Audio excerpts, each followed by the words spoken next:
Llegamos al final de las exposiciones y rápidamente presento a la doctora Magíster Julia Elizabeth Cornejo Gallardo, magistrada del Tribunal Constitucional Plurinacional, elegida por el departamento de Tarija. Ella es abogada y tiene los siguientes diplomados en Gerencia Social y Políticas Públicas en la Flaxo, Chile, diplomado en Gestión Pública para el Desarrollo Territorial en la Universidad Andina Simón Bolívar, en coordinación con la Flaxo, también de Chile, y el Ministerio de Autonomías de Bolivia. También cuenta con un diplomado en Gobernabilidad y Gerencia Política en la Universidad del Valle. Realizó cursos de especialidad en formación docente en género en la Universidad de San Andrés.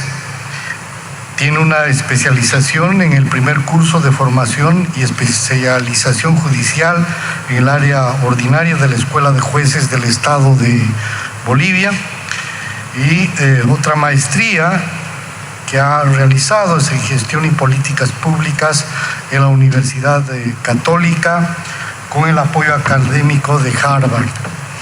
Varias publicaciones en materias de gestión y fiscalización de asambleístas departamentales, y en coordinación con la coordinadora de la Mujer e Idea Internacional se ha publicado varios trabajos.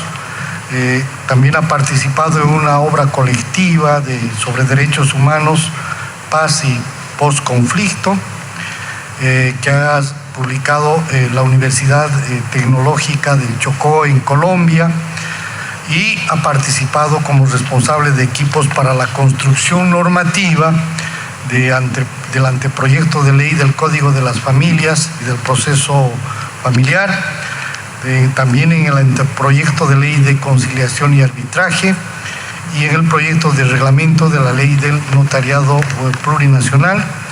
Y también ha trabajado como facilitadora y en gestión constitucional del proyecto de Estatuto de Autonomía Indígena Originario Campesina de Jesús de Machaca, Uruchipaya, Totoramarca, y del Estatuto Autonómico del Departamento de Tarija. También ha sido miembro de la Comisión para la elaboración de todo el proceso de autonomía regional del Gran Chaco. Con ustedes la doctora Cornejo, que nos va a hablar de la justicia constitucional plural en Bolivia. Un aplauso, por favor.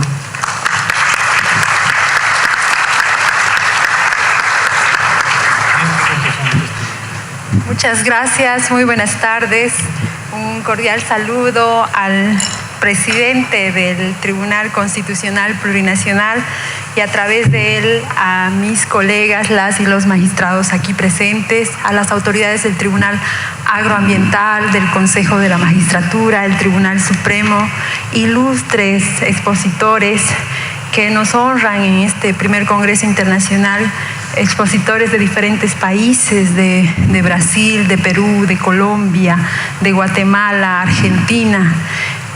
Es un honor compartir con ustedes esta palestra, y mucho más todavía con la presencia de jueces de todo nuestro país, invitados especiales. Un saludo a quienes también nos siguen por videoconferencia.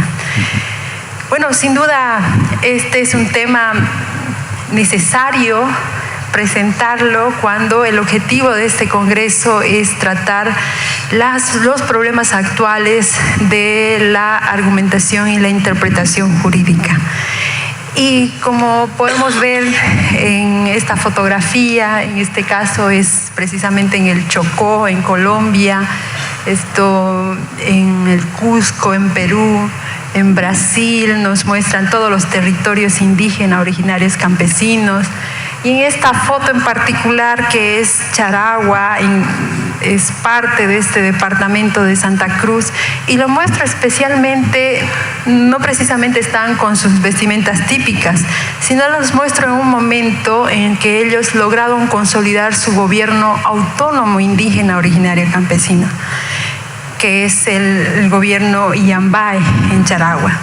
No es un tema menor porque en nuestros estados, a diferencia de otros países en el resto de los continentes, se caracterizan por eso, por la plurinacionalidad.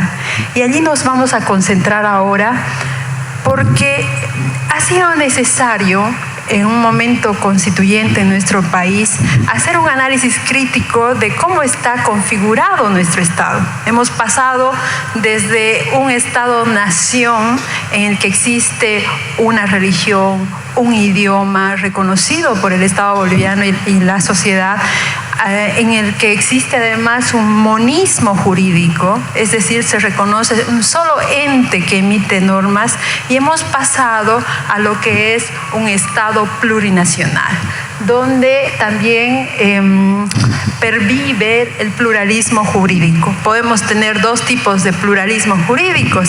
Hay un pluralismo jurídico subordinado en el que se restringen las atribuciones y las facultades de las naciones y pueblos indígenas originarios campesinos, u otro que es el pluralismo jurídico igualitario, que en mi opinión es el reconocido por nuestra Constitución Política del Estado. En ese sentido, desde no solamente una mirada crítica, desde una epistemología que nos plantea una mirada crítica al derecho, sino también en lo que efectivamente reconoce nuestra Constitución, encontramos que el Estado boliviano en principio se caracteriza por la plurinacionalidad, por el pluralismo jurídico y la interculturalidad. Es importante, dado un análisis de los diferentes constitucionalismos que hay en el mundo, que la Constitución Política del Estado ha posibilitado una ruptura en los modelos constitucionales contemporáneos.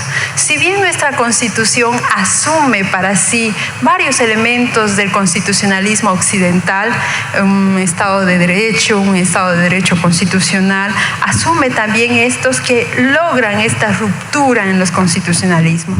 Por una parte, la plurinacionalidad, reconocida en el artículo 1 de la Constitución. Bolivia es un Estado unitario, social de derecho, plurinacional, comunitario, democrático, independiente, intercultural, descentralizado, con autonomías. Esta característica, que no solamente le da el nombre a nuestro Estado, va a trascender en cada una de las estructuras del Estado boliviano. Entonces, el artículo 1 que nos plantea la plurinacionalidad, el artículo 2 que reconoce en el marco de la autodeterminación, del derecho a la autodeterminación de los pueblos indígenas, la reconoce en la medida, en el marco de la unidad del Estado boliviano, y por supuesto el derecho a la igual dignidad que nos plantea el artículo número 9, el artículo 14 de la Constitución. Hay un reconocimiento a las naciones y pueblos indígenas originarios campesinos que han sido ratificadas en la sentencia 112 del 2012. Subyace entonces un nuevo tipo de institucionalidad estatal. Si miráramos la Constitución de manera estructural, encontramos que en la parte primera de la Constitución no solamente están las bases de ese pluralismo y esa plurinacionalidad, el reconocimiento de los derechos, artículo 1, artículo 2, artículo 14, artículo 30, donde están los derechos de las naciones y pueblos indígenas, sino también que en la parte segunda de la Constitución encontramos en la organización funcional del Estado la presencia de representantes de naciones y pueblos indígenas.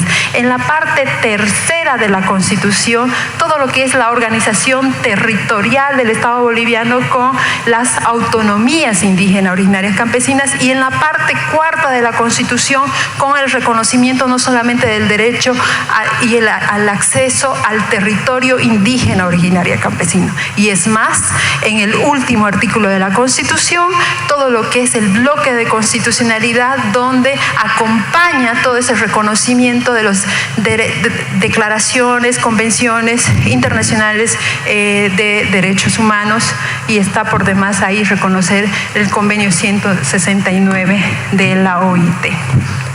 Entonces, tenemos la plurinacionalidad, el pluralismo jurídico, donde hay una ruptura. Este es otro elemento de esta ruptura, este nuevo planteamiento, este nuevo constitucionalismo, que es el pluralismo jurídico. No solamente un pluralismo económico, social, cultural, lingüístico, sino también un pluralismo jurídico que en lo estatal no solamente hay con las autonomías desde el año 2009, que el Congreso Nacional concentraba la emisión de las normas, se multiplica la emisión de las normas en el Estado con las autonomías departamentales, municipales, sino también hay un reconocimiento a la emisión, a la producción de normas de las naciones indígenas originarias campesinas. Y por supuesto la descolonización, que es un desafío como Estado, que está planteado entre los principios y valores en el artículo 8 de nuestra Constitución. Hay un reconocimiento también a la igual jerarquía de las jurisdicciones, tanto indígena, originaria campesina, como la ordinaria. Dada la igual jerarquía y directa aplicabilidad, directa justiciabilidad de los derechos fundamentales que están reconocidos, y ojo, que esto no solo es para los pueblos indígenas, es para diferentes grupos sociales, como pueden ser el caso de las mujeres, de las niñas, niños y adolescentes, de los jóvenes, de los adultos mayores, de las personas con discapacidad, que es la directa justiciabilidad de los derechos fundamentales, artículo 109 y artículo 13, parágrafo 3 de la Constitución. En ese sentido, este tema que nos concentra, que nos ha concentrado estos 3 días y que exigen las autoridades judiciales un nuevo rol. La Constitución y el Estado boliviano exige en las juezas y los jueces asumir un cambio de rol. Precisamente ya hemos pasado 9 años y hay precedentes valiosos e interesantes.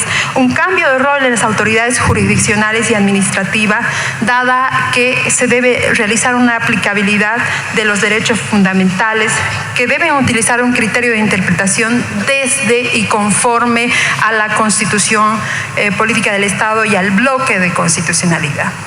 Por supuesto, siempre de acuerdo a una coherente argumentación jurídica. Este contexto, este eje de ruptura del constitucionalismo, y que nos permite decir que en Bolivia existe justicia constitucional plural, se concentra en 3 grandes ámbitos. El primero, la pluralidad de fuentes del derecho. El segundo, la conformación plural del Tribunal Constitucional. El tercero, el método de interpretación intercultural que debe aplicar el Tribunal Constitucional cuando hablemos de la presencia de naciones y pueblos indígenas originarios campesinos. ¿Por qué? Vámonos con el primero. ¿Por qué hay una pluralidad de fuentes jurídicas? En nuestro país no solamente existen las normas y procedimientos de las naciones y pueblos indígenas, sino también está reconocido, de acuerdo a nuestro diseño constitucional, el bloque de constitucionalidad, y de acuerdo a la jurisprudencia se reconoce la jurisprudencia de la Corte Interamericana de Derechos Humanos y se asumen las recomendaciones de los comités de cada una de las convenciones de los derechos humanos. En ese sentido, no voy a ahondar más en lo que es el bloque de constitucionalidad, eso está muy claro para nosotros, pero es importante indicar que de acuerdo al 410, ratificado por la sentencia 110 del año 2010 de la sentencia constitucional, este bloque nos dice que está conformado por la Constitución Política del Estado, los tratados internacionales sobre derechos humanos y las normas de derecho comunitario y la jurisprudencia de la Corte Interamericana de Derechos Humanos. Me voy a saltar algunas diapositivas. Es importante indicar en ese sentido que este bloque de constitucionalidad, esta pluralidad de fuentes jurídicas, nos da un marco de lo que son los derechos fundamentales de las naciones y pueblos indígenas. Y yo quisiera simplemente resaltar el derecho a la autoidentificación. De acuerdo al convenio 169 de la OIT, la Declaración de las Naciones Unidas y la Declaración Americana de los Derechos de los Pueblos Indígenas, la sentencia 645-2012, la 1422, que es un hito, es una exquisitez de sentencia, la 1422-2012, el derecho a la autoidentificación, el derecho a la libre determinación, que está muy claro en el artículo 2 de la Constitución, y el derecho a ejercer sus sistemas jurídicos. Este modelo de justicia plural no es una simple lucubración. Lo podemos encontrar de manera diáfana, con claridad meridiana en la Constitución, que nos plantea, en principio, que la función judicial es única, que la jurisdicción indígena originaria campesina es parte del órgano judicial, que existe igual jerarquía entre las diferentes jurisdicciones, la jurisdicción ordinaria, indígena originaria campesina, la jurisdicción agroambiental, y que siendo el Tribunal Constitucional Plurinacional un órgano independiente encargado de ejercer el control de constitucionalidad, ha previsto una metodología para hacer una interpretación adecuada, no solamente de las normas, las competencias, las resoluciones, las decisiones de las autoridades del mundo de la jurisdicción ordinaria y del mundo del sistema de justicia indígena originaria campesina. Y quisiera resaltar, alguien decía que si los jueces, en pasadas exposiciones, indicaba que si los jueces tienen mayor facultad para el ejercicio de este derecho jurisprudencial, frente, por supuesto, a esa tensión que existe entre generar derecho a través del órgano legislativo o desde el ámbito jurisdiccional, sería como someterse al poder. En mi opinión, creo más al contrario. Creo que los jueces, el sistema de justicia, nos van a permitir cada vez más mejorar, fortalecer la democracia, fortalecer esta labor primigenia que tiene el Tribunal Constitucional, que es garantizar la supremacía de la Constitución, la defensa y garantía de los derechos fundamentales de las personas. Y cómo, por eso les decía al inicio de esta exposición, que los jueces, según esta imagen, este es nuestro país, asumamos que esta es nuestra comunidad, nuestro país, Bolivia, y aquí en los cimientos de nuestro hogar está la labor de los jueces, tribunales y autoridades de diferentes jurisdicciones que son garantes primarios. Esta aseveración también la hizo un expositor anterior. Son las primeras personas que representan al Estado que garantizan la tutela y el ejercicio de los derechos fundamentales de las personas. Entonces, en el cimiento de este Estado, de nuestra comunidad llamada Bolivia, están los jueces, tribunales y autoridades de diferentes jurisdicciones que son garantes primarios del bloque de constitucionalidad. Aspecto que también lo ha planteado la sentencia constitucional 112/2012. Gracias al principio de igualdad jerárquica, la cooperación y la coordinación que debería existir entre estas jurisdicciones, ordinaria, indígena, originaria, campesina y agroambiental, vamos a posibilitar una justicia constitucional garante de los derechos fundamentales y de las personas. Si bien esa es la labor del Tribunal Constitucional, que la realizamos en revisión de las sentencias que emiten los jueces de garantías, los tribunales de garantías, pero quienes tienen el primer contacto con la población son precisamente los jueces, las autoridades jurisdiccionales y administrativas. Esto nos va a permitir lograr consolidar nuestra Constitución, los pactos internacionales sobre derechos humanos. Continuando, este control plural de constitucionalidad, les decía, podemos decir que además se funda en tres grandes aspectos. ¿Por qué hay un control plural de constitucionalidad? Primero, porque no solamente tiene el nombre de plurinacionalidad, que eso es un tema de forma, sino y sobre todo, de acuerdo a lo que indica y establece el artículo 197 de la Constitución, que quienes conforman el Tribunal Constitucional Plurinacional, dice, está integrada por magistradas y magistrados elegidos con criterios de plurinacionalidad, con representación del sistema ordinario y del sistema indígena originario campesino. Es este diseño estatal, es esta consolidación de la estructura estatal que está exigiendo esta conformación y la presencia de esta pluralidad de sistemas de justicia.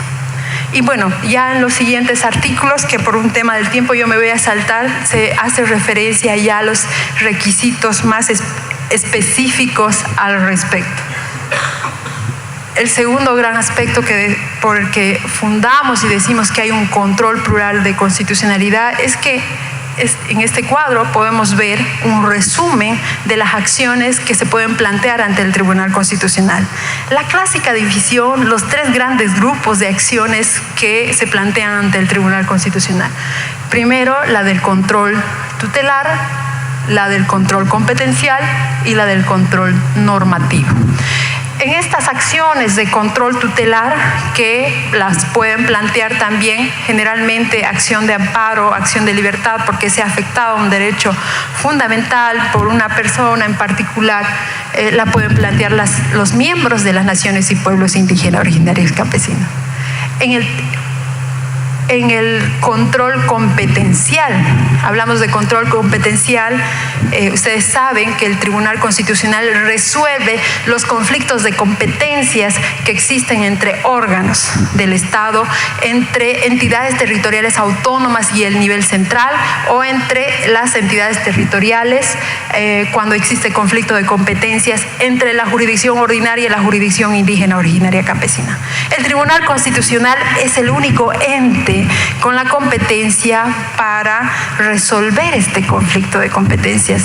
De ninguna manera, bajo el principio de igualdad jerárquica, lo podría hacer una autoridad ordinaria. Si existiera este conflicto de competencias, el único que la tiene para resolverla es el Tribunal Constitucional. Entonces, este es un mecanismo reconocido ya, no solamente por la Constitución, sino por el Código Procesal Constitucional también. En el control normativo, que esta mañana de manera excelente exponía mi colega, la doctora Georgina Mosquivar, y diferenciaba que hay un control normativo previo y posterior.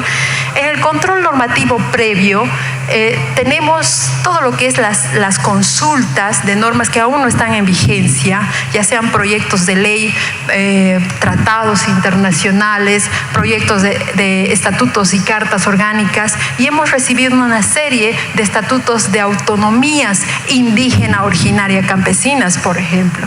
Y en el control posterior, la acción abstracta de inconstitucionalidad, la acción concreta de inconstitucionalidad.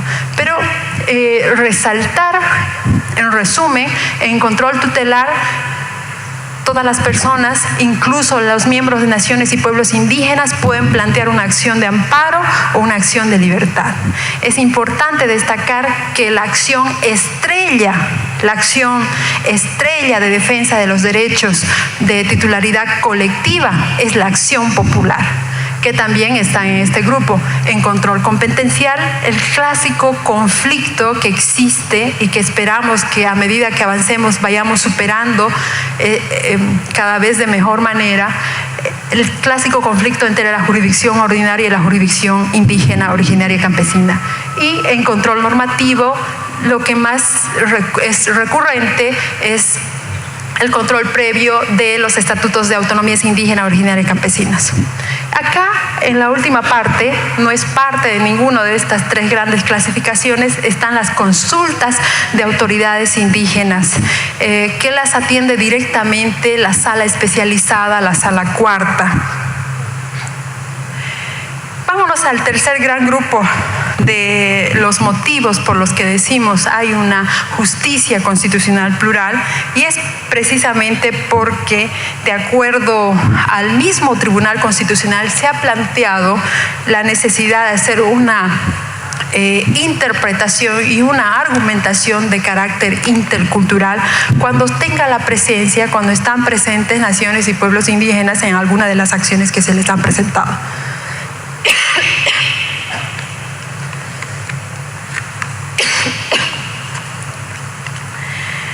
En ese sentido, la argumentación del Tribunal Constitucional o de cualquier juez de garantías o juez ordinaria en la resolución de sus causas, si se encuentra al frente con una de las partes como un miembro, una nación o pueblo indígena, originaria, campesina, debe considerar esta argumentación en contextos plurales. El juez debe tomar, por supuesto, en el marco de esa igualdad jerárquica, él debe tomar las razones del sistema jurídico ordinaria y también las razones del sistema jurídico indígena, originario, campesino. Se debe efectuar una interpretación intercultural. Alguien decía, y me parecía muy importante cuando el día de ayer se decía hay términos nuevos que no precisamente son jurídicos, sino son términos que se están utilizando y deberíamos tener un diálogo, ¿no? Un mecanismo de comunicación al menos entre quienes conforman el sistema de justicia de qué significa. En este caso, el término intercultural pareciese ajeno, pero no lo es, porque en realidad es la misma Constitución la que se encarga en diferentes espacios a exigirla. Están entre los principios y valores fundamentales, principios y valores plurales de la sociedad y del Estado boliviano, artículo 8 de la Constitución Política del Estado. Entonces, cuando se analice un caso, ustedes saben que hay una premisa mayor, la premisa menor, las conclusiones, o lo que podemos decir la premisa normativa, la premisa fáctica y las conclusiones. En las dos primeras debemos plantearnos hacer un análisis de esta interpretación intercultural. Bueno, para concluir, no sé si está... perfecto.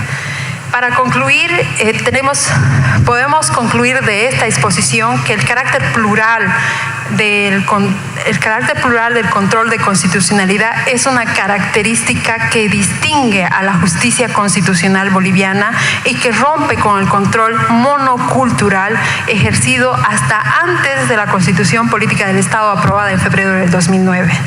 El control plural de constitucionalidad es un rasgo que reinterpreta el sistema preponderantemente concentrado de constitucionalidad desde Latinoamérica, que parte del reconocimiento del pluralismo jurídico igualitario y del respeto a los derechos de las naciones y pueblos indígenas, originarios, campesinos. La justicia constitucional plural redimensiona la labor de las Cortes y de los tribunales constitucionales porque permite la construcción de un derecho propio, pluralizado, bajo criterios de interpretación plurales y metodologías propias de análisis que han sido desarrolladas por la jurisprudencia constitucional. No cabe la posibilidad de decir tenemos un derecho acabado en tal lugar del mundo. El tema es que tenemos un derecho que aplicar para este lugar del mundo, para esta sociedad. Y las características ineludibles de nuestra sociedad es que es una sociedad plural en el marco de la unidad de este Estado llamado Bolivia.